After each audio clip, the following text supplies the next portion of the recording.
आज तुम लोग को हिंदी और सिविक्स है रूटीन में, ठीक है। तो हिंदी में हम लोग फर्स्ट क्षितिज में पढ़ेंगे नेताजी का चश्मा, ठीक है। हवलदार साहब को हर 15वें दिन कंपनी के काम के सिलसिले में उस कस्बे से गुजरना पड़ता था।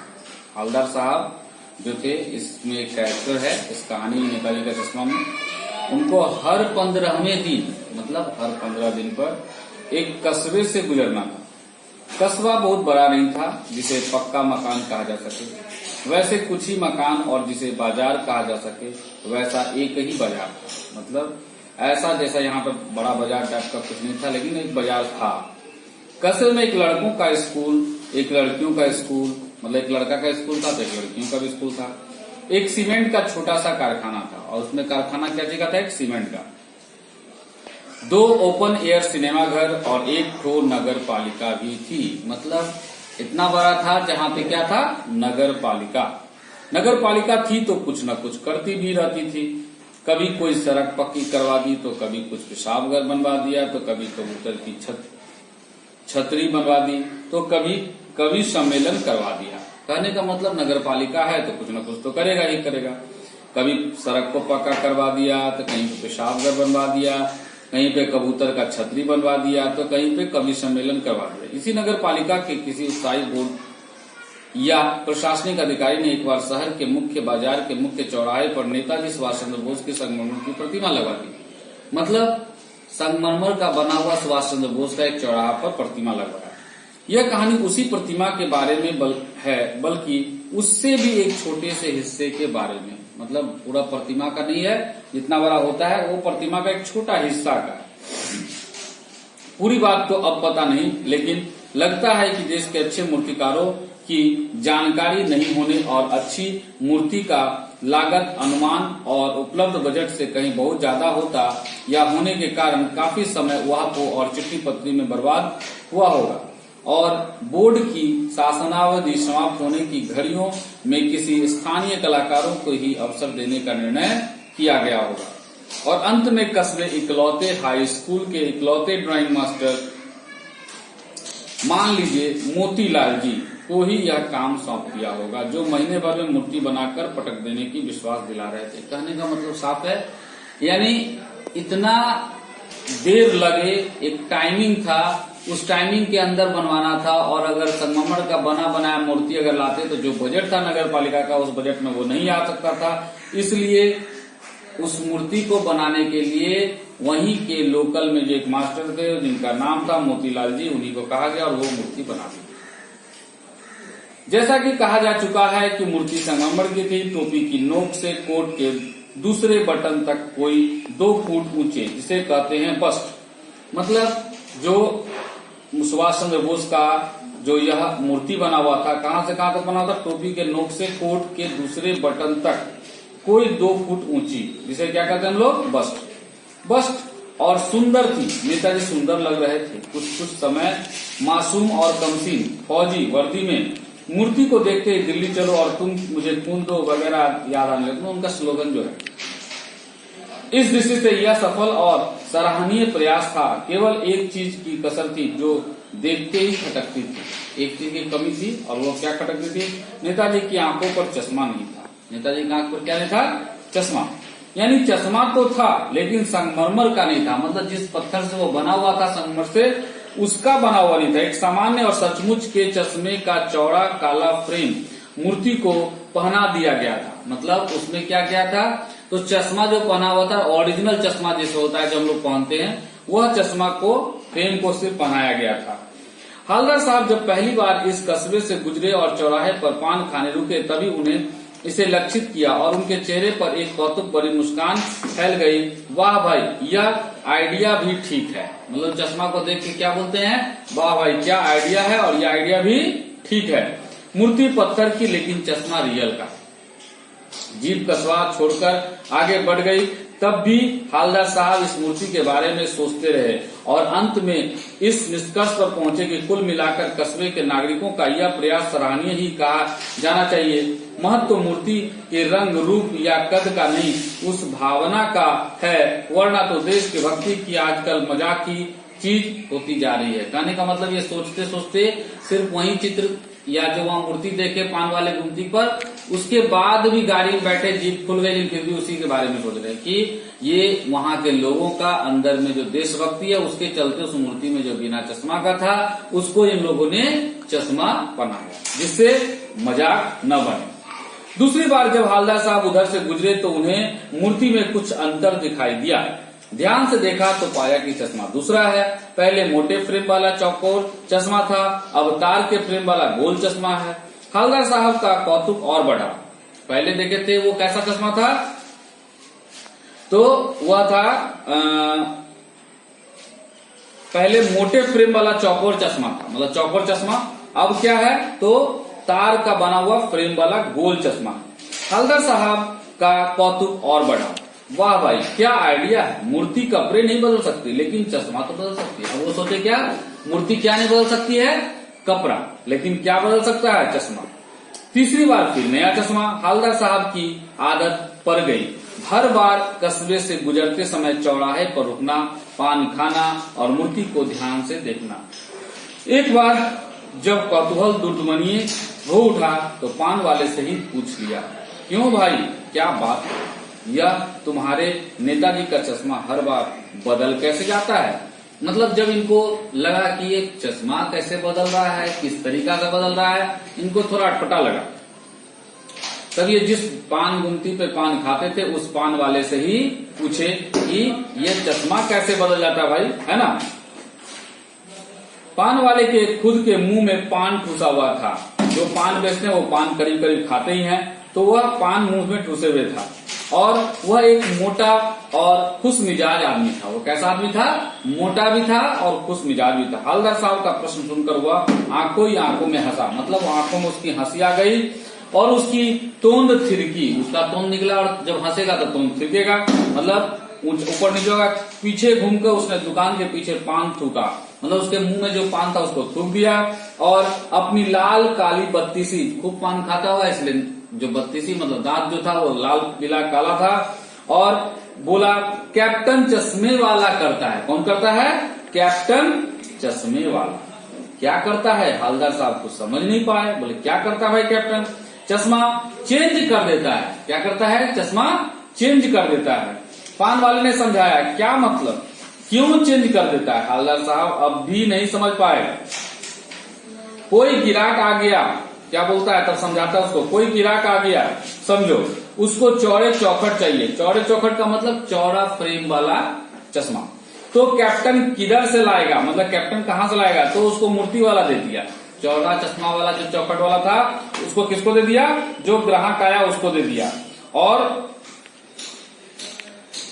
उधर दूसरा बैठा दिया और उस मूर्ति पर क्या हुआ, दूसरा फ्रेम बैठा दिया। अब हवलदार साहब को बात कुछ कुछ समझ में आई। एक चश्मे वाला है जिसका नाम कैप्टन, एक चश्मे वाला जिसका नाम क्या है, कैप्टन। उसे नेताजी की बगैर चश्मे वाली मूर्ति बुरी लगती है, बल्कि आहत आती है, मतलब अच्छा नहीं लगता। मानो चश्मे के बगैर नेताजी को असुविधा हो रही हो, इसलिए वह अपनी छोटी सी दुकान में उपलब्ध गिने चुने फ्रेमों में से एक नेताजी की मूर्ति पर फिट कर देता है। एक नेताजी के मूर्ति पर क्या करता है, फिट कर देता है।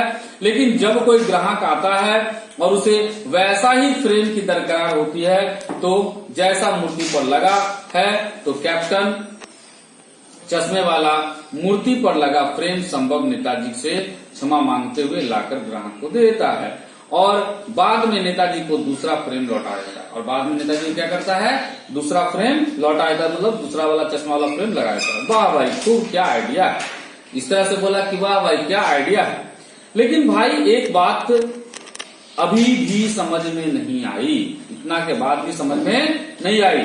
हवलदार साहब ने पान वाले से फिर पूछा, हवलदार साहब फिर पूछे नेताजी के बारे में, नेताजी का ओरिजिनल चश्मा कहाँ गया, आखिर उसका जो चश्मा था वो चश्मा कहाँ गया। पान वाला दूसरा पान मुंह में ठूस चुका था। दोपहर का समय था, दुकान पर भीड़ अधिक नहीं थी। वह फिर आंखों में हंसा, उसकी तोंद तिरकी, कत्ते की डंडी फेंक, पीछे मुड़कर उसने नीचे पीक थूकी, मतलब पान जो खाता था पीक होता है उसको थूकी और मुस्कुराता हुआ बोला, मास्टर बनाना भूल गया। मतलब उसका ओरिजिनल चश्मा कुछ भी नहीं था, वो मास्टर बनाना भूल गया। पान वाले के लिए यह एक मजेदार बात थी, लेकिन हवलदार साहब के लिए चकित और द्रवित करने वाली बात। मतलब पान वाले के लिए लग रहा था कि बहुत हंसी का बात है, लेकिन जो हवलदार साहब थे उनके लिए आश्चर्य की बात, यानी वह ठीक ही सोच रहे थे। मूर्ति के नीचे लिखा मूर्तिकार मास्टर मोतीलाल वाकई कस्बे का अध्यापक था। सही में जो वो सोच रहे थे वही बात था, वहाँ का अध्यापक था। बेचारे ने महीने भर में मूर्ति बनाकर पटक देने का वादा कर दिया होगा, बना भी ली होगी, लेकिन पत्थर में पारदर्शी चश्मा कैसे बनाया जाए कांच वाला यह तय नहीं कर पाया होगा, या कोशिश की होगी और असफल रहा होगा। बनाते बनाते कुछ और बारीकी के चक्कर में चश्मा टूट गया होगा, या पत्थर का चश्मा अलग से बनाकर फिट किया होगा और वह निकल गया होगा। मतलब कुछ भी बात हो सकता है, क्योंकि ओरिजिनल बात तो इनको पता नहीं है। क्या ओरिजिनल बात यहाँ पे है पता नहीं है। ये सोच रहे हैं कि हो सकता है चश्मा का बनाते बनाते बहुत अच्छा सुंदर बनाने के चक्कर में टूट जाता होगा, या बनाया होगा बाहर से फिट किया होगा और वो भुला गया होगा। हवलदार साहब को यह सब कुछ बड़ा विचित्र और कौतुक बड़ा लग रहा था। इन्हीं ख्यालों में खोए खोए पान के पैसे चुकाकर चश्मे वाले की देशभक्ति के समक्ष नतमस्तक होते हुए वह जीप की तरफ पहले और फिर रुके, पीछे मुड़े और पान वाले के पास जाकर पूछा, क्या कैप्टन चश्मे वाला नेताजी का साथी है या आजाद हिंद फौज का भूतपूर्व सिपाही? मतलब अब ये पूछने लगे क्या कि यह जो नेताजी का जो चश्मा वाला जो बदलता है रखता है, वह जो कौन जो पान कैप्टन है वह क्या उसका आजाद हिंद फौज का साथी था, या उनका जो है कोई फौज का भूतपूर्व सिपाही है? पान वाला नया पान खा रहा था। पान पकड़े अपने हाथ को मुंह से 1.5 इंच दूर रोककर उसने हवलदार साहब को ध्यान से देखा, फिर अपनी लाल काली बत्ती सी दिखाई और मुस्कुराकर बोला, नहीं साहब, वो लंगड़ा क्या जाएगा फौज में। बड़ा टोन छोड़कर बोला, क्या वह लंगड़ा क्या जाएगा फौज में? पागल है पागल, वो देखो वो आ रहा है, आप उसी से बात कर लो। वो देखो वो आ रहा है और आप उसी से बात कर लो। फोटो वोटो छपवा दो उसकी कहीं, और जो फोटो वोटो उसका कहीं पे छपवा दो। हवलदार साहब को पान वाले द्वारा एक देशभक्त का इस तरह मजाक उड़ाया जाना अच्छा नहीं लगा। जो ये काम कर रहा था कैप्टन, उसके बारे में ऐसा बोलने पर इनको अच्छा नहीं लगा। मुड़कर देखा तो अवाक रह गया। एक बेहद बूढ़ा मरियल सा लंगड़ा आदमी, सिर पर गांधी टोपी और आंखों पर काला चश्मा लगाए, एक हाथ में एक छोटी सी संदूकची और दूसरे हाथ में एक बांस पर टंगे बहुत से चश्मे लिए अभी भी एक गली से निकला था और अब एक बंद दुकान के सहारे अपना बांस टिका रहा था। तो इस बेचारे की दुकान भी नहीं, फिर ही लगाता है, और हवलदार साहब चक्कर में पड़ गए। मतलब यह जो बूढ़ा था कैप्टन, उसके पास न तो कोई दुकान था न कुछ, एक बांस में टांग कर है ना उस पर चश्मा लेकर वो बेचता था, फेरी करता था। अच्छा, हवलदार साहब चक्कर में पड़ गए। पूछना चाहते थे इस कैप्टन क्यों कहते हैं, इसे कैप्टन क्यों कहते हैं, क्या यही इसका वास्तविक नाम है? लेकिन पान वाले ने साफ बता दिया था कि अब इस बारे में है ना, इस बारे में बात करने को तैयार नहीं। लेकिन अब वो पान वाला साफ कर दिया था कि मैं इस बारे में अब कोई बात नहीं करूंगा। ड्राइवर भी बेचैन हो रहा था, काम भी था।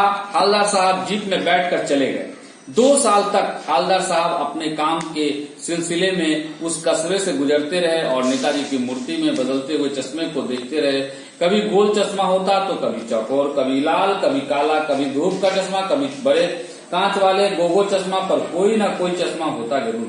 उस दूर भरी यात्रा में हवलदार साहब को कौतुक और प्रफुल्लता के कुछ क्षण देने के लिए, मतलब यह जो नेताजी का जो मूर्ति था उस पर कोई ना कोई चश्मा हमेशा होता ही रहता, चाहे वो जो भी हो, गोल गुगोल कुछ भी। फिर एक बार ऐसा हुआ कि मूर्ति के चेहरे पर कोई भी कैसा भी चश्मा नहीं था। फिर एक बार क्या हुआ कि मूर्ति पर कोई भी किसी भी तरह का चश्मा नहीं था। उस दिन पान की दुकान भी बंद थी, चौराहे की अधिकांश दुकानें बंद थी, और चौराहे का अधिकांश दुकान क्या था, बंद था। अगली बार भी मूर्ति की आंखों पर चश्मा नहीं था। हवलदार साहब ने पान खाया और धीरे से पान वाले से पूछा, क्यों भाई क्या बात है, आज तुम्हारे नेताजी की आंखों पर चश्मा नहीं है? और पान वाले से पूछ दिया कि क्या बात है, आज तुम्हारे नेताजी का आंख में चश्मा नहीं है? पान वाले उदास हो गए। उसने पीछे मुड़कर मुंह का पान नीचे थूका और सिर झुकाकर अपनी धोती से के सिरे से आंख पोंछता हुआ बोला, साहब कैप्टन मर गया। और क्या बोला? कैप्टन मर गया। पान वाला उदास हो गया। उसने पीछे मुड़कर क्या किया, अपना वह पान फेंका और धोती का एक छोर से अपना आंख पोंछते हुए बोला कि कैप्टन मर गया साहब। और कुछ नहीं पूछ पाए हवलदार साहब, कुछ पल चुपचाप खड़े रहे, फिर पान के पैसे चुकाकर जीप में आ बैठे और रवाना हो गए। और क्या हुआ, जीप में बैठे और कोई सवाल नहीं किया, सीधे क्या हुआ, वहां से चल दिए। बार बार सोचते क्या होगा उस कौम का जो अपने देश की खातिर घर गृहस्थी जवानी जिंदगी सब कुछ होम देने वाले पर भी हंसती है और अपने लिए बिकने के मौके ढूंढती है। कुछ दुखी हो गए। 15 दिन बाद फिर उसी कस्बे से गुजरे। कस्बे में घुसने से पहले ही ख्याल आया कि कस्बे की हृदय स्थली में सुभाष की प्रतिमा अवश्य ही प्रतिष्ठापित होगी, लेकिन सुभाष की आंखों पर चश्मा नहीं होगी। अब वो सोचने लगते थे कि जब उस कस्बा में आते तो क्या सोचते, इसमें कोई चश्मा अब नहीं होगा, क्योंकि मास्टर बनाना भूल गया और कैप्टन मर गया। सोचा आज वहां रुकेंगे नहीं, पान भी नहीं खाएंगे, मूर्ति की तरफ देखेंगे भी नहीं, सीधे निकल जाएंगे। यह सोचकर वह आगे बढ़े। ड्राइवर से कह दिया चौराहे पर रुकना नहीं, आज बहुत काम है, पान आगे कहीं खा लेंगे। लेकिन आदत से मजबूर आंखें चौराहे आते ही मूर्ति की तरफ उठ गई और आंखें मूर्ति की तरफ चली गई। कुछ ऐसा देख कि चीखे, रोके, जीप स्पीड में थी। ड्राइवर ने जोर से ब्रेक मारे। रास्ता चलते लोग देखने लगे। जीप रुकते न रुकते हवलदार साहब जीप से कूदकर तेज तेज कदमों से मूर्ति की तरफ लपके और उसके ठीक सामने जाकर टेंशन में खड़े हो गए। देखे क्या, पूरा अपने आप को सावधान में खड़ा कर दिए मूर्ति की तरफ। मूर्ति की आंखों में सरकंडे के से बना छोटा सा चश्मा रखा हुआ था, जैसे बच्चे बना लेते हैं। हवलदार साहब भावुक हैं। इतनी सी बात पर उनकी आंखें भर आई और इस बात को देखा कि कोई तो फिर सोचने वाला है जो नेताजी को चश्मा पहनाया है ना। और इस पर वो भावुक हो गया, उनकी आंख में क्या आ गया, आंसू। और इस तरह से चैप्टर खत्म हुआ। इसको आपको पढ़ना है घर में, 2 बार रीडिंग करने के बाद फिर से इस वीडियो को देखना है। साथ ही इसके क्वेश्चन आंसर में जितनी आप लोगों को आता है उसको बनाइए, उसको खुद अध्ययन कीजिए और साथ में कुछ आप लोगों को सभी को प्रारूप कल मिल जाएगा, उस प्रारूप को बताया जाएगा क्या करना है। ठीक है, सारा वीडियो के द्वारा आपको सूचना मिलेगा। ओके।